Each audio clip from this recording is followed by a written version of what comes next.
Mısır Seferi 1516-1517 yılları arasında gerçekleştirilen Osmanlı İmparatorluğu'nun Orta Doğu'daki en kritik askeri hamlelerinden biridir. Yavuz Sultan Selim, bu sefere Doğu siyasetinde üstünlük sağlamak, İslam dünyasında liderliği pekiştirmek ve ticaret yolları üzerindeki kontrolü güçlendirmek amacıyla çıkmıştır.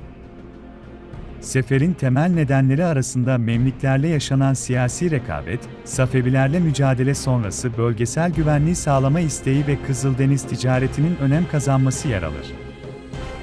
Sonuçta Osmanlı ordusu Mercidabık ve Ridaniye savaşlarında zafer kazanarak hem Memlük devletine son vermiş hem de Abbasilerden hilafeti devralarak İslam dünyasının lideri konumuna yükselmiştir.